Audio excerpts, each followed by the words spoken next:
ਸ਼ਰਮਾ ਜੀ ਖਬਰਾਂ ਦੇ ਵੱਲ ਆਈਏ। ਸ਼ੁਰੂਆਤ ਕਰੀਏ ਸਰਕਾਰ ਤੋਂ। ਪਿਛਲੇ ਦਿਨੀ ਇੱਕ ਖਬਰ ਤੇ ਬਹੁਤ ਚਰਚਾ ਹੋਈ ਸੀ ਜਦੋਂ ਇਹ ਆਏ ਸੀ। ਕਹਿੰਦੇ ਜੀ ਇੱਕ MOU ਮਾਫ ਕਰਨਾ, MOU ਨਹੀਂ, ਨੌਲੇਜ ਸ਼ੇਅਰਿੰਗ ਸਮਝੌਤਾ ਹੋਇਆ ਵੀ ਇਹ ਨੌਲੇਜ ਸ਼ੇਅਰ ਹੋਇਆ ਕਰੂਗੀ।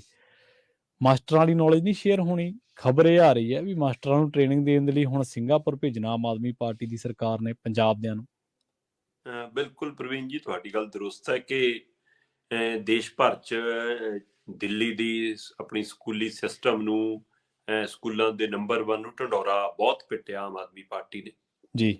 ਤੇ ਪਰ ਪਿਛਲੇ 3 ਟਰਮਾਂ ਤੋਂ ਲਗਾਤਾਰ ਪੰਜਾਬ ਨੰਬਰ 1 ਆ ਰਿਹਾ ਸਿੱਖਿਆ ਦੇ ਮਾਮਲੇ 'ਚ।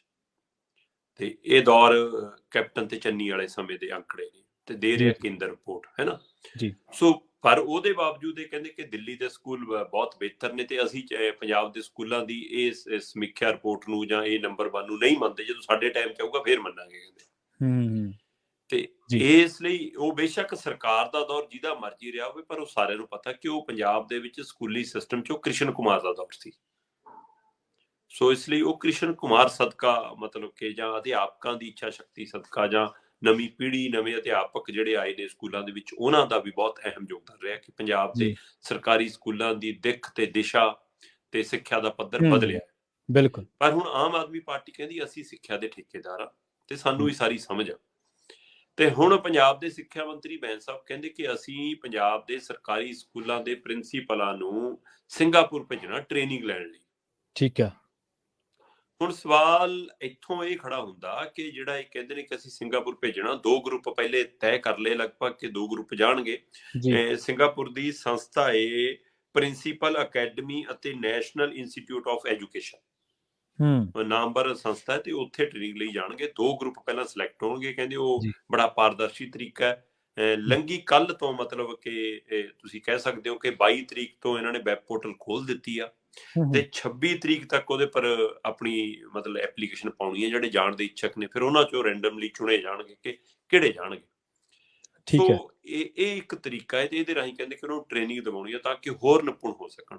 ਪਰ ਦੇਸ਼ ਦੇ ਵਿੱਚ ਮਤਲਬ ਪੰਜਾਬ ਨੰਬਰ 1 ਸੂਬਾ ਹੈ ਹੁਣ ਸਿੱਖਿਆ ਦੇ ਖੇਤਰ 'ਚ ਜੀ।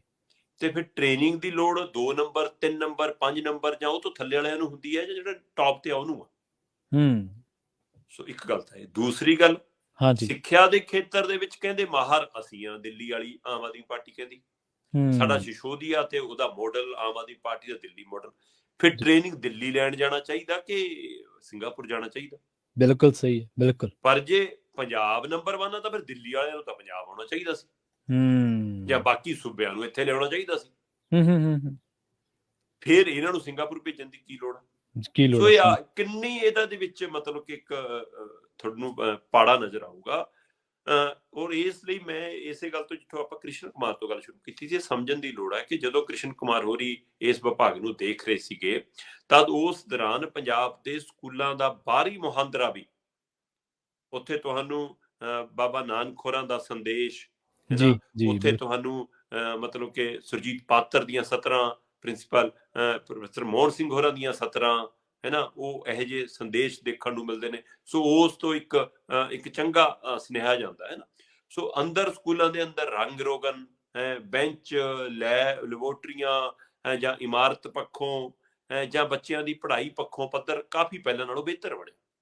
ਸਵਾਲ ਹੈਗਾ ਕਿ ਹੁਣ ਉਹਨਾਂ ਦੇ ਵਿੱਚ ਬੱਚਿਆਂ ਦੀ ਗਿਣਤੀ ਵਧਾਉਣ ਨੂੰ ਲੈ ਕੇ ਜਾਂ ਅਧਿਆਪਕਾਂ ਨੂੰ ਹੋਰ ਕੰਮਾਂ ਚੋਂ ਕੱਢ ਕੇ ਸਿੱਖਿਆ 'ਚ ਲਾਉਣ ਦੀ, ਉਹਦੀ ਪਹਿਲ ਕਦਮੀ ਵੀ ਆਮ ਆਦਮੀ ਪਾਰਟੀ ਵੱਲੋਂ ਨਜ਼ਰ ਆਈ। ਇਹ ਆਮ ਆਦਮੀ ਪਾਰਟੀ ਦਾ ਇੱਕ ਚੰਗਾ ਪਹਿਲੂ ਵੀ ਨਜ਼ਰ ਆਇਆ ਕਿ ਬਾਕੀ ਸਰਕਾਰਾਂ ਇਸ ਵੱਲ ਗੌਰ ਨਹੀਂ ਕਰਦੀਆਂ ਸੀ। ਆਮ ਆਦਮੀ ਪਾਰਟੀ ਦੀ ਸਰਕਾਰ ਨੇ ਇਸ ਗੱਲ ਵੱਲ ਗੌਰ ਕੀਤਾ ਕਿ ਅਧਿਆਪਕਾਂ ਨੂੰ ਹੋਰ ਵਾਧੂ ਭਾਰ ਚੋਂ ਕੱਢ ਕੇ ਸਿਰਫ ਸਿੱਖਿਆ ਦੇ ਖੇਤਰ 'ਚ ਹੀ ਕੰਮ ਦਿੱਤਾ ਜਾਵੇ। ਇੱਕ ਚੰਗੀ ਸੂਝ ਭਰਿਆ ਫੈਸਲਾ ਸੀ। ਪਰ ਜਦੋਂ ਇਹ ਰਾਜਨੀਤੀ 'ਚ ਆ ਜਾਂਦੇ ਨੇ, ਇਹਦਾ ਰਾਜਨੀਤੀਕਰਨ ਕਰਦੇ ਨੇ, ਫਿਰ ਇਹ ਸਾਰਾ ਕੁਝ ਦਾਅ ਤੇ ਲਾ ਬੈਠਦੇ ਨੇ। ਪੰਜਾਬ ਦੇ ਵਿੱਚ PTA ਕਮੇਟੀਆਂ ਜਦੋਂ ਅਸੀਂ ਸਕੂਲ 'ਚ ਪੜ੍ਹੇ ਆ ਤਦ ਵੀ ਬਣੀਆਂ ਹੋਈਆਂ ਸੀ ਜੀ। ਉਹ ਪੇਰੈਂਟਸ, ਹੈ ਨਾ, ਟੀਚਰ ਐਸੋਸੀਏਸ਼ਨ ਕੀ ਹੈ ਨਾ, PTA ਕਮੇਟੀ, ਉਹ ਤਦ ਵੀ ਬਣੀਆਂ ਹੋਈਆਂ ਸੀ, ਤਦ ਵੀ ਉਹਨਾਂ ਦੀਆਂ ਬੈਠਕਾਂ ਹੁੰਦੀਆਂ ਸੀ। ਹਾਂ, ਉਸ ਦੌਰ ਦੇ ਵਿੱਚ ਇਹ ਤਾਂ ਹੋ ਸਕਦਾ ਹੈ ਕਿ ਸਿੱਖਿਆ ਦੀ ਡਿਗਰੀ ਪੱਖੋਂ ਸਾਡੇ ਬਜ਼ੁਰਗ ਮਤਲਬ ਕਿ ਪਛੜੇ ਹੋਣ ਕਿ ਹਾਂ ਕਿ ਭਾਈ ਉਹਨਾਂ ਨੇ ਡਿਗਰੀਆਂ ਹਾਸਲ ਨਹੀਂ ਕੀਤੀਆਂ ਵੀਆਂ, ਉਹਨਾਂ ਨੇ ਕਿਸੇ ਸਕੂਲ ਤੋਂ, ਪਰ ਸਮਝ, ਸਿਆਣਪ, ਸੂਝ ਪੱਖੋਂ ਉਹ ਬਹੁਤ ਮੂਹਰੀ ਰਹੇ ਨੇ। ਤਾਂ ਹੀ ਉਹ ਪੰਜਾਬ ਦੇ ਵਿੱਚ ਉਹ ਸਾਡੇ ਅੰਦਰ ਉਹ ਗੁਣ ਭਰ ਸਕੇ ਨੇ, ਤਾਂ ਹੀ ਸਾਡੇ ਅੰਦਰ ਉਹ ਸੱਭਿਆਚਾਰ ਸਾਂਝ ਸ਼ਬਦਾਂ ਦੀ ਸਮਝ ਹੈਗੀ ਆ, ਜੇਕਰ ਸਾਡੇ ਬਜ਼ੁਰਗਾਂ ਦੀ ਪੀੜ੍ਹੀ ਨੂੰ ਸਮਝ ਸੀ। ਸੋ ਜੀ ਕੱਲੀ ਜੀ ਡਿਗਰੀਆਂ ਵਾਲੀ ਉਹ ਸਿੱਖਿਆ ਨਹੀਂ ਹੁੰਦੀ, ਇਸ ਲਈ ਉਸ ਹਾਂਜੀ ਸਮੇਂ ਵੀ ਪੀਟੀਏ ਕਮੇਟੀਆਂ ਸਰਗਰਮ ਰਹੀਆਂ। ਹੂੰ ਪਰ ਪਿਛਲੇ ਕ੍ਰਿਸ਼ਨ ਕੁਮਾਰ ਦੇ ਦੌਰ ਦੇ ਵਿੱਚ ਇਹਨਾਂ ਦੀ ਮਹੱਤਤਾ ਵਧਾ ਦਿੱਤੀ ਗਈ, ਇਸ ਨੂੰ ਹੂੰ ਨੇੜੇ ਲਿਆਂਦਾ ਗਿਆ ਅਧਿਆਪਕਾਂ ਨੂੰ ਔਰ ਮਾਪਿਆਂ ਨੂੰ, ਤਾਂ ਜੀ ਕਿ ਬੱਚਿਆਂ ਦੇ ਵਿੱਚ ਜਿਹੜੀ ਗੈਪ ਹੈ ਕਿ ਉਹ ਬੱਚੇ ਘਰੇ ਜਾ ਕੇ ਕੁਝ ਹੋਰ ਸੁਨੇਹਾ ਦਿੰਦੇ ਨੇ, ਸਕੂਲ 'ਚ ਕੁਝ ਹੋਰ ਆ ਕੇ ਦੱਸਦੇ ਨੇ, ਜਾਂ ਸੱਚ ਝੂਠ ਦਾ ਖੇਡ ਹੈ, ਜਾਂ ਫੰਡਾਂ ਦੀ ਕਮੀ ਦਾ ਮਾਮਲਾ ਹੈ, ਪਰਿਵਾਰਾਂ ਦੀ ਆਰਥਿਕ ਸਥਿਤੀ ਦਾ ਮਾਮਲਾ, ਉਹਨੂੰ ਨੇੜੇ ਲਿਆਉਣ 'ਚ ਕ੍ਰਿਸ਼ਨ ਕੁਮਾਰ ਹੋਰਾਂ ਨੇ ਬਹੁਤ ਭੂਮਿਕਾ ਨਿਭਾਈ। ਜਿਸ ਤੋਂ ਬਾਅਦ ਕਈ ਸੰਸਥਾਵਾਂ ਵੀ ਪ੍ਰਵੀਨ ਜੀ ਪੰਜਾਬ ਦੇ ਸਰਕਾਰੀ ਸਕੂਲਾਂ ਨਾਲ ਜੁੜੀਆਂ, ਤਾਂ ਕਿ ਜੀ ਬੱਚਿਆਂ ਨੂੰ ਵਰਦੀ ਪੱਖੋਂ, ਬੂਟਾਂ ਪੱਖੋਂ, ਕੱਪੜਿਆਂ ਪੱਖੋਂ, ਕਿਸੇ ਹੋਰ ਚੀਜ਼ਾਂ ਪੱਖੋਂ NRI ਭਰਾ ਵੱਡੀ ਗਿਣਤੀ 'ਚ ਉਹਨਾਂ ਨੇ ਸਕੂਲ ਅਡਾਪਟ ਕੀਤੇ ਤੇ ਸਕੂਲਾਂ ਦੀ ਦਿਸ਼ਾ ਤੇ ਦਿੱਖ ਬਦਲੀ।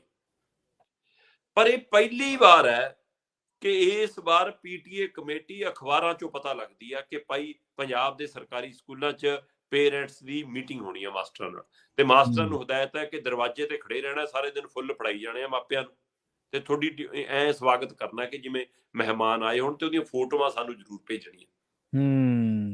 ਸੋ ਪਹਿਲਾਂ ਵੀ ਮੀਟਿੰਗਾਂ ਹੁੰਦੀਆਂ ਸੀ, ਜੀ ਪਿਛਲੇ ਦੌਰ 'ਚ ਇਸ ਨੂੰ ਬੜੀ ਗੰਭੀਰਤਾ ਨਾਲ ਲਿਆ ਗਿਆ, ਤੇ ਪਰ ਹੁਣ ਇਹਦਾ ਦਿਖਾਵਾ ਕਿਉਂ, ਉਹਦੇ ਲਈ ਕਰੋੜਾਂ ਦੇ ਇਸ਼ਤਿਹਾਰ ਕਿਉਂ? ਪ੍ਰਵੀਨ ਜੀ, ਜਿਹਦੇ ਜਵਾਕ ਪੜ੍ਹਦੇ ਨੇ ਜੀ ਉਹਦੇ ਜਵਾਕਾਂ ਦੇ ਮਾਪਿਆਂ ਨੂੰ ਸੁਨੇਹਾ ਭੇਜਣਾ, ਇੰਨਾ ਕੁ ਕੰਮ ਜੀ ਹੈ।